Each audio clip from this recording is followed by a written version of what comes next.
Donc, cette deuxième partie de la cinématique du point matériel concerne bien sûr cinématique du point matériel avec changement de référentiel. D'accord. Donc, juste une image qui... Donc, chacun peut donner une description du monde selon son propre point de vue. La perception des phénomènes par un observateur va dépendre de son mouvement. Ici, le point de vue correspond bien sûr au mouvement de l'observateur. C'est ce qu'on appelle la relativité des phénomènes. La relativité des phénomènes. Donc, on commence la cinématique avec changement de référentiel et on considère deux référentiels R1 d'origine O1, X1, Y1, Z1 et R2 d'origine O2, X2, Y2 et Z2 de base bien sûr et J, K1 et l'autre de base E2, J2, K2. Donc deux référentiels bien sûr d'origine différente. Donc on suppose que R1 est fixe, qu'on appelle bien sûr référentiel absolu.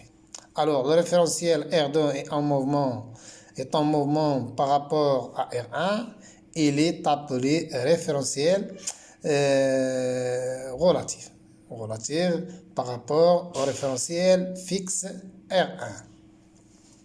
Donc, le mouvement de R2 par rapport à R1 est appelé mouvement d'entraînement. Voilà. Donc, maintenant, on veut étudier le mouvement d'un point matériel M par rapport aux deux référentiels. Par rapport au référentiel R1 et au référentiel R2. Voilà. Donc, le mouvement de M par rapport à R1 est appelé mouvement absolu. Donc, vecteur position dans le référentiel R1 ou 1M s'exprime dans la base cartésienne x1 et 1 plus y1 g1 plus z1 k1. Voilà. Et donc, la vitesse absolue n'est autre que v de m par rapport à R1 est égal à do1 m par rapport au temps dans le référentiel R1 avec la dérivée de I1, I2, E1, J1, K1 par rapport au temps dans le référentiel R1 est égal à 0 tant que ces vecteurs unitaires sont fixes par rapport à R. Donc, je peux écrire que la vitesse absolue est égale à x.1 ou bien x1 point et 1 plus y1 point j1 plus z1 point k1. Voilà la vitesse absolue dans le référentiel, bien sûr, dans R1. Maintenant, l'accélération aussi n'est autre que la dérivée de la vitesse par rapport au temps, par rapport à R1. Donc, de la même manière, bien sûr, E1, J1, K1 sont fixes dans R1. Donc, je peux écrire facilement que l'accélération est égale à x1 de point selon I, y1 de point selon J, z1 de point selon K. Donc, maintenant, le mouvement de M par rapport à R2 est appelé mouvement relatif. Donc, vecteur position dans R2, c'est O2, l'origine de R2, OM, M. Donc, O2, M est égal à X2I plus Y2, J2 plus Z2, K2. Donc, c'est très simple à exprimer le vecteur position dans la base ou bien dans le référentiel R2. Maintenant, la vitesse relative, donc la vitesse relative V de M relative, c'est-à-dire R2, il est en mouvement par rapport à R1. C'est-à-dire R2 est en mouvement. Donc, la vitesse de M par rapport à R2, c'est la dérivée de O de M par rapport au temps par rapport à R2, avec aussi E2, J2, K2 sont aussi fixes dans R2. Donc, leur dérivée par rapport au temps dans R2 est égale à, leur dérivée par rapport au temps est égale à, par rapport à R2 est égale à 0. Donc, vitesse relative est égal à x2 point i selon i2 plus y2 point selon j2 plus z2 point selon k2. Et de même pour l'accélération relative, gamma m par rapport à R2 est égal à la dérivée de m, la dérivée de la vitesse de m par rapport à R2 par rapport au temps dans R2. Et gamma, bien sûr, de la même manière, je peux écrire gamma de M par rapport à R2 est égal à X2 de point selon I2 plus Y2 de point selon J2 plus Z2 de point selon K2. Voilà. Maintenant, R1 est un mouvement quelconque par rapport à R2. Dans ce cas, il faut noter bien que tout mouvement d'un référentiel par rapport à l'autre peut être ramené à la composition d'un mouvement de translation rectiligne et d'un mouvement de rotation. Donc, tout mouvement peut se ramener à la composition d'un mouvement de translation rectiligne et d'un mouvement de rotation. Voilà. Maintenant, juste un complément.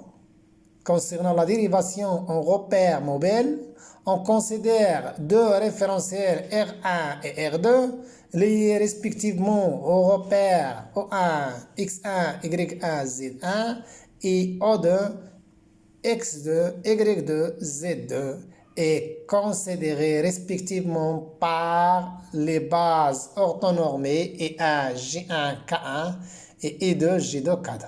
Voilà, deux référentiels, R1 et R2, bien sûr, de base, bien sûr, E1, J1, K1 et E2, J2, K2, respectivement. On considère que R2 est un mouvement quelconque par rapport à R1. On considère que R2 est un mouvement quelconque par rapport à R1 et que ce mouvement est caractérisé par la vitesse angulaire oméga de R2 par rapport à R1, c'est-à-dire la vitesse angulaire oméga de R2, la vitesse de rotation de R2 par rapport à R1. Donc voilà.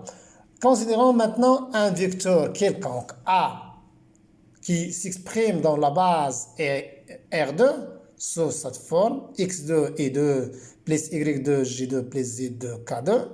Donc qu'est-ce que je peux écrire? La dérivée par rapport au temps par rapport à R1, donc c'est X2 point I2 point plus X2 dérivée de I2 par rapport au temps plus Y2 point J2 plus Y2, la dérivée de J2 par rapport au temps, et ainsi de suite, plus Z2 point selon K2 plus Z2, la dérivée de K2 par rapport au temps. Voilà. Maintenant, on va, comme nous avons déjà vu dans la première partie, les vecteurs de la base relative sont alors en rotation avec la même vitesse angulaire oméga. Donc, je peux écrire que la dérivée de D, la dérivée de I2 par rapport au temps, par rapport à R1 est égale à oméga vectoriel I2. Aussi, la dérivée de J2 par rapport au temps par rapport à R1 est égale à oméga vectoriel J2 et ainsi de suite. Donc, D de K2 par rapport au temps par rapport à R1 est égal à oméga vectoriel K2. Donc, comme nous avons déjà signalé ça et démontré ça précédemment. Alors, donc maintenant, la dérivée de dA sur dt par rapport à R1 est égale à ce premier terme.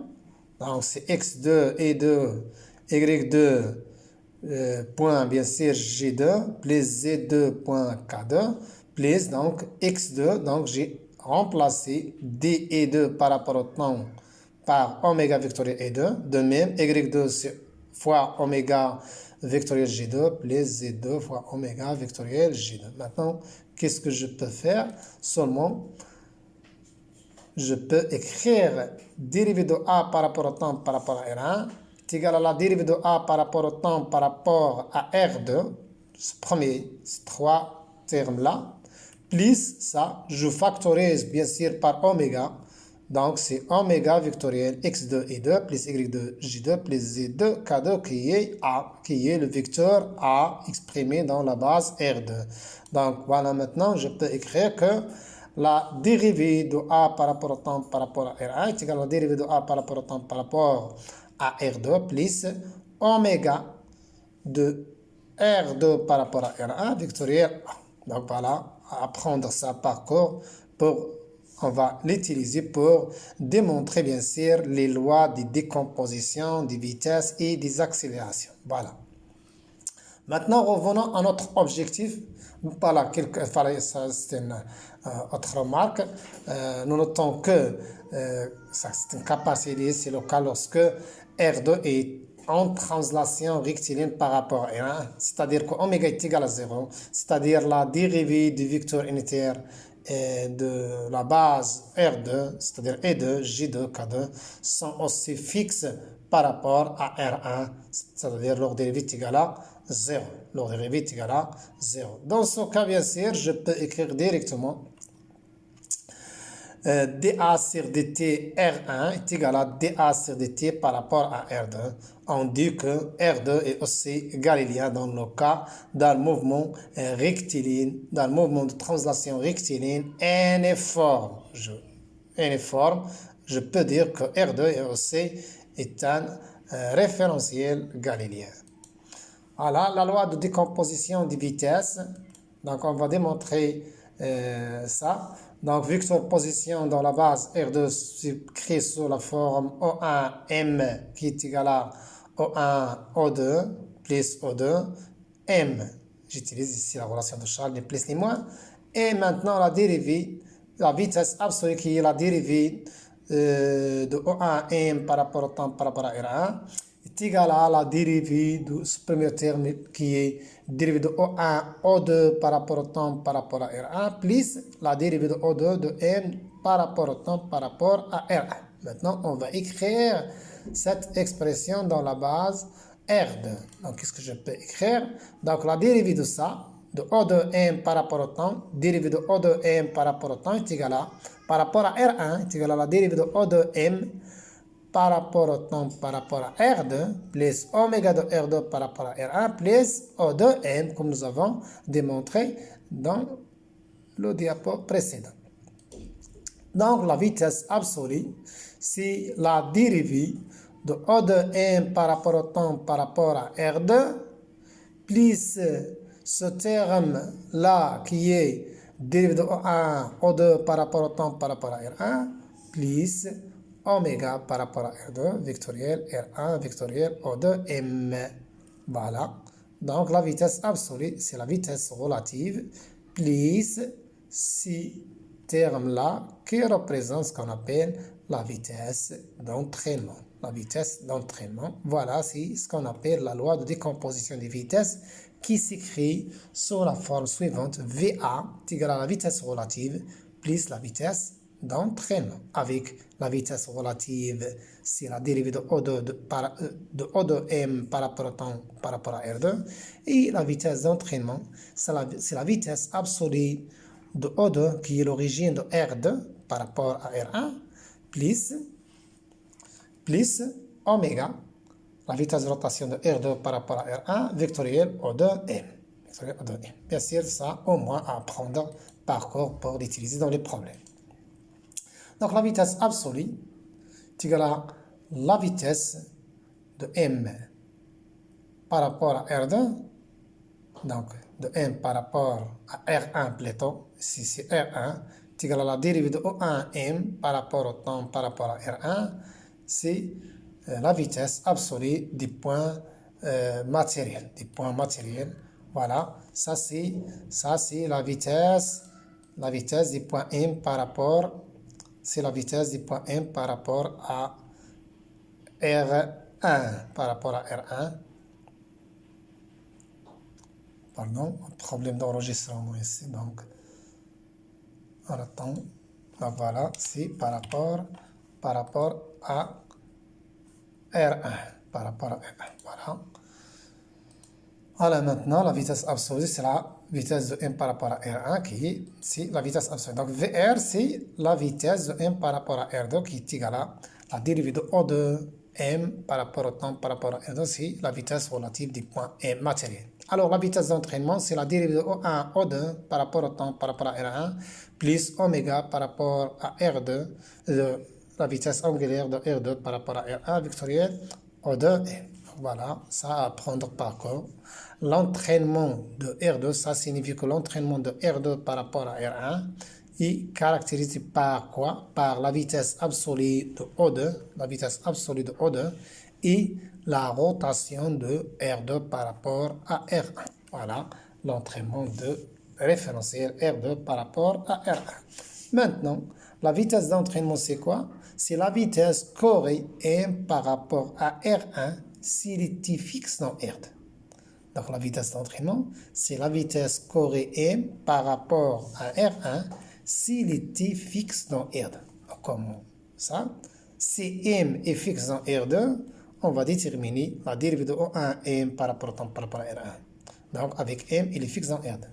Alors, on a dérivée de O1 M par rapport au temps R1 est égal à la vitesse absolue, est égal à VR plus la vitesse d'entraînement. Si M est fixe dans R2, alors X, donc M fixe dans R2, donc la vitesse relative est égale à 0. Et par conséquent, dérivée de O1 M par rapport au temps par rapport à R1, quoi est égal à la vitesse absolue avec VR est égal à 0, donc est égal directement la vitesse d'entraînement. Donc la vitesse d'entraînement, c'est la vitesse qu'aurait le point M si ce point M est fixe dans R2. D'accord? Donc la vitesse d'entraînement est donc équivalente à la vitesse absolue de la trace, bien point coïncident de M par rapport à R1, par rapport à R. De M par rapport, bien sûr, à R1 ici. Voilà, on va résumer ça. Donc, résumer de ces lois de décomposition. Donc, pour déterminer la vitesse absolue, soit on va utiliser la définition. Vitesse absolue, c'est la dérivée de O1 M par rapport au temps par rapport à R1, ou bien la vitesse absolue de M est égale à VR par rapport VR de M plus la vitesse d'entraînement. Soit j'utilise cette relation ou bien cette relation pour déterminer la vitesse absolue. De même, la vitesse relative, soit j'utilise la définition de VR de M par rapport à R2, qui est égale à la dérivée de O2 de M par rapport au temps par rapport à R2, ou bien la loi de décomposition VR est égale à la vitesse absolue moins la vitesse d'entraînement. Alors, la vitesse d'entraînement, soit j'utilise cette définition, la vitesse d'entraînement de M, c'est la dérivée de O1 M dt, si M est fixe dans R2, bien sûr, la dérivée par rapport à R1, ou bien la vitesse d'entraînement est égale à cette expression-ci, c'est-à-dire la vitesse VA de O plus oméga vectoriel O de M, ou bien VE est égal à VA moins VR. Voilà. Ok. Maintenant, passons à la loi de décomposition des accélérations. La loi de décomposition des accélérations, donc gamma absolue, c'est la dérivée de la vitesse absolue par rapport au temps par rapport à R1, qui est égale à la dérivée de VR par rapport au temps par rapport à R1, plus la dérivée de la vitesse d'entraînement, c'est la dérivée seconde de O1 O2 dt au carré, plus d sur dt oméga vectoriel O2 M par rapport à R1. Donc, gamma absolue est égal à la vitesse absolue par rapport au temps par rapport à R1, est égal à la vitesse relative dt par rapport à R1, plus la dérivée seconde O1 O2 par rapport au temps par rapport à R1, plus la dérivée de oméga par rapport au temps vectoriel O2 M, plus oméga vectoriel dérivée de O2 M par rapport au temps par rapport à R1. Maintenant, je peux écrire ça dans le référentiel R, dans le référentiel R2. Dans le référentiel R2, donc qu'est-ce que je peux, et aussi dans le référentiel R2, donc ce que je peux écrire maintenant, dvr dt par rapport à R1 est égal à dvr dt par rapport à R2 plus oméga R2 par rapport à R1 vectoriel R2. Donc, est égal à dérivée de VR par rapport au temps par rapport à R2 est égal à gamma R et plus oméga R2 par rapport à R1 vectoriel R vectoriel VR, la vitesse relative. Voilà. Et aussi la dérivée de oméga vectoriel dO2 M dt est égal à oméga vectoriel O2 M dt par rapport à R2, ici R1 donc R2, donc plus oméga R2 vectoriel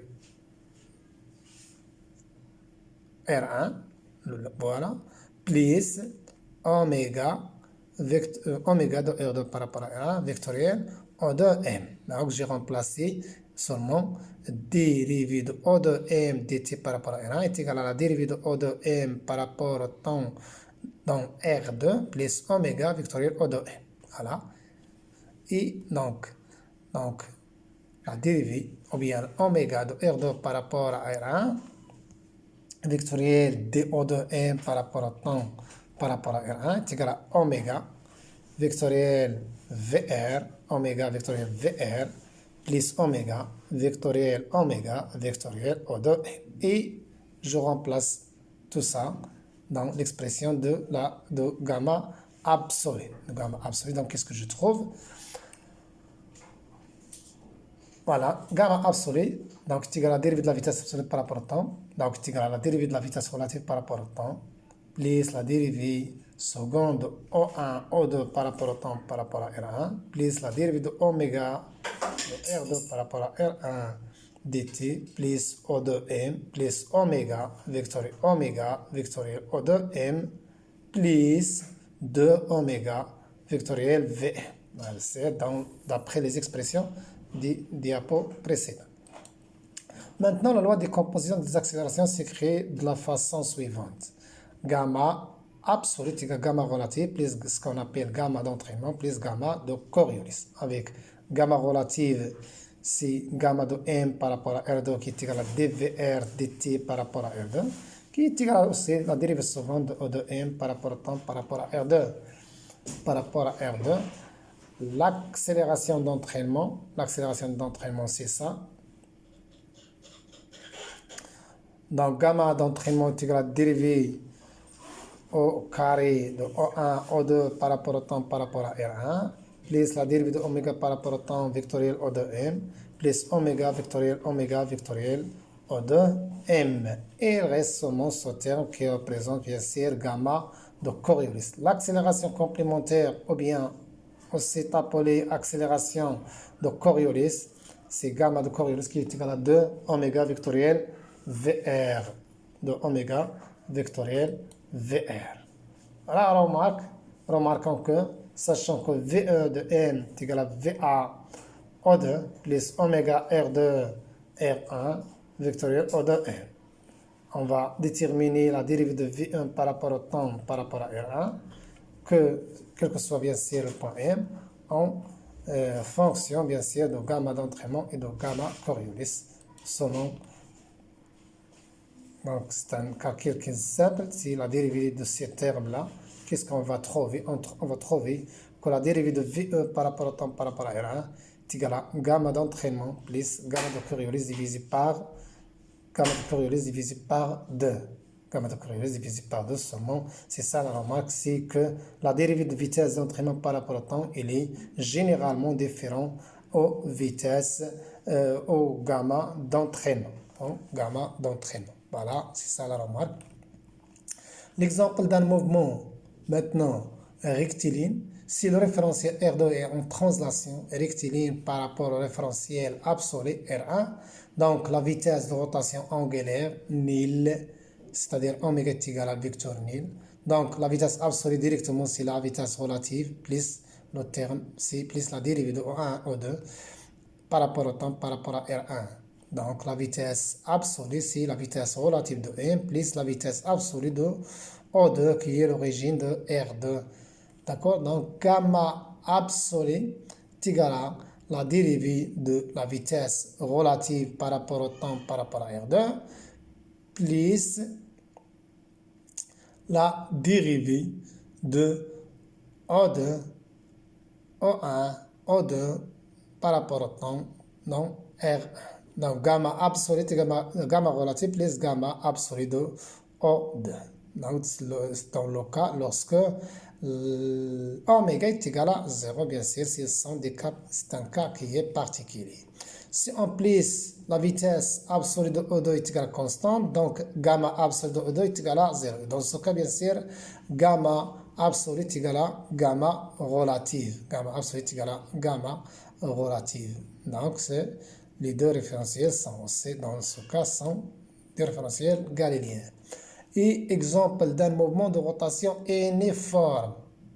Mouvement de rotation uniforme, c'est-à-dire si on suppose que le référentiel est donné en rotation uniforme par rapport au référentiel absolu R1 et que la rotation s'effectue autour d'un axe passant par l'origine commun aux deux référentiels, c'est-à-dire les deux référentiels ayant même origine, c'est-à-dire O1 coïncide avec ou bien il est commun avec O2, c'est-à-dire il se coince avec O2.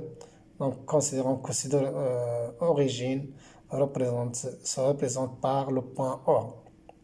Donc, se représente par le point O. Donc, on a oméga, rotation uniforme, oméga est égal à une constante. Donc, la dérivée de oméga par rapport au temps est égale à 0. Donc, la vitesse d'entraînement directement, si la vitesse de O1, O2 par rapport au temps est égale à 0, tant que les deux sont fixes. Donc, il reste la vitesse d'entraînement est égale à oméga vectoriel O2, OM. Et gamma d'entraînement, c'est oméga vectoriel OM. Voilà. Maintenant, la loi de décomposition des vitesses angulaires. On pose que oméga de R2 par rapport à R1, vitesse angulaire de R2 par rapport à R1. Alors, oméga de R1 par rapport à R0, c'est la vitesse angulaire de R1 par rapport à R2. Et oméga de R2 par rapport à R0, c'est la vitesse angulaire de R2 par rapport à R0. Donc, considérant deux points A et B dans l'espace, donc la dérive de AB par rapport au temps dans R0 est égale à DAB dt R1 par rapport à R1. Donc, plus oméga de R1 par rapport à R2 plus AB, vectoriel AB. De même, la dérivée de AB par rapport au temps par rapport à R0 est égale à DAB par rapport au temps par rapport à R2 plus dérivée ou bien plus oméga de R2 par rapport à R0 vectoriel AB. Voilà, qu'est-ce que je peux faire maintenant? Il suffit d'exprimer la dérivée de DAB dt. Donc les deux équations 1 et 2 sont égales. 1 et 2 sont égales. Donc voilà, donc je peux l'écrire comme ça. Donc DAB c'est dt R1 oméga R1 par rapport à R0 vectoriel AB est égal à DAB dt R2 plus oméga R2 par rapport à R0 vectoriel AB. Donc, pour identifier cette expression, c'est l'équation 3. Donc, pour identifier, il suffit d'écrire cette expression DAB dt par rapport à R1 en fonction de DAB dt R2. Donc, DAB dt R1, voilà, est égal à DAB dt R2 plus oméga de R2 par rapport à R1 vectoriel AB. Voilà. Et je remplace cette expression ici. Ici, ou bien je remplace DAB dt R2 par cette expression DAB dt R1 moins oméga vectoriel AB. Voilà, c'est un jeu de calcul. Donc, DAB dt R1 plus oméga R1 R0 vectoriel AB. Quoi est égal à ça, qui est DAB dt moins oméga R2 R1 vectoriel AB plus oméga de R2 R0 vectoriel AB. Donc, qu'est-ce que je peux trouver? Je simplifie par ça et je trouve, qu'est-ce que je trouve? Oméga R1 R0 vectoriel AB est égal plus, je fais déplacer ça à gauche, donc plus oméga R2 par rapport à R1 vectoriel AB est égal à oméga de R2 R0 par rapport à R0 vectoriel AB. Voilà, je simplifie par AB partout. Donc, qu'est-ce que je trouve? Donc, oméga de R1 par rapport à R0 plus oméga de R2 par rapport à R1 vectoriel AB est égal à oméga de R2 par rapport à R0 vectoriel AB. Donc, je simplifie par AB. Qu'est-ce que je trouve? Oméga de R2 par rapport à R0 est égal à oméga de R2 par rapport à R1 plus oméga de R1 par rapport à R0. C'est ce qu'on appelle la loi de décomposition des vitesses angulaires.